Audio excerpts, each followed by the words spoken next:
Hey guys, I am just hopping on here. Wanted to make a quick video for you. Just kind of an informational thing. Been working hard at getting this Spartan training plan figured out. And I wanted to just give you a rundown of what it kind of looks like. As of right now, it is September 10th. 2023. We don't race until July 13th of 2024. With that being said, we have a long training window, which is a very good thing. And it gives us the opportunity to start out super conservative and just really easing our way and working our way into race day. So we have about 10 months of training. And let me break down the training for you as far as like the timeline of everything. What we will do is we're going to do 4 training cycles. Okay? Each training cycle is going to be 2 months long, 8 weeks. In each training cycle, each 8-week cycle, at the beginning of the 8 weeks, there's going to be 1 week of testing, okay? That's going to be to gauge where we're at, how we're feeling. In the beginning, like tomorrow is actually day 1 for us.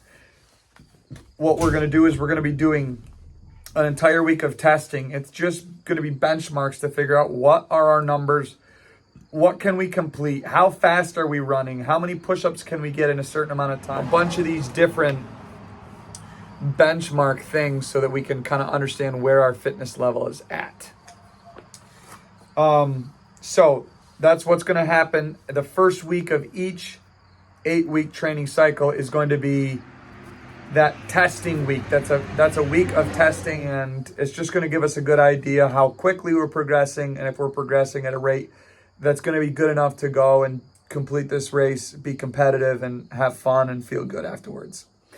So week 1 in that training cycle is going to be testing. And then week 2 through 7, which is going to be 6 weeks, we're going to have a 6-week training cycle. Each week, the workout days are going to stay the same, but we're going to be doing variations of different things during those 6 weeks and during those each 1 week increment blocks within that 6 weeks.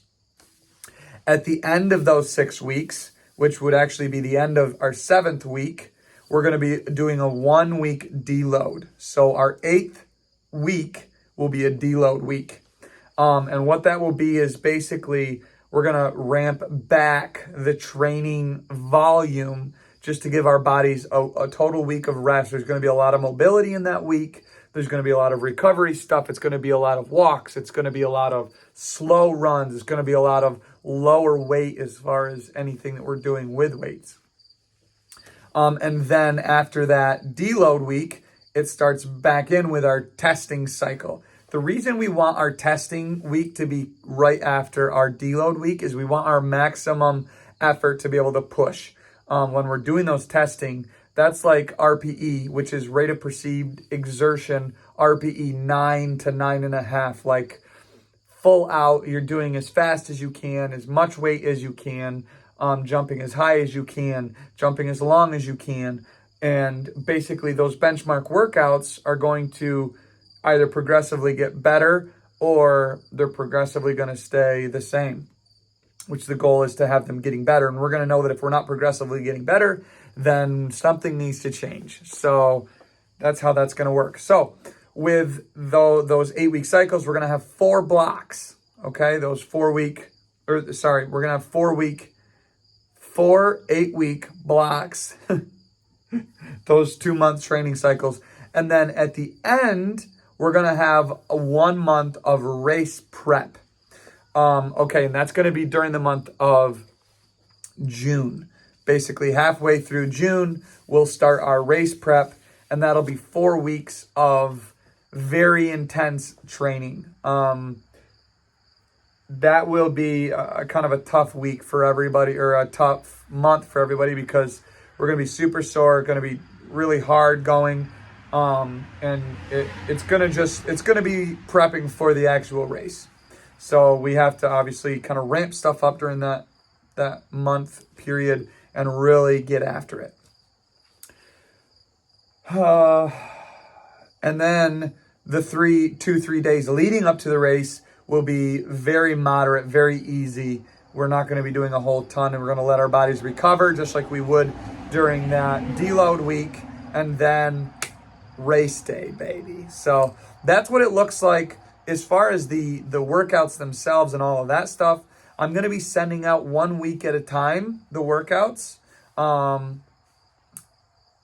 They're basically going to stay the same. The testing's going to stay the same.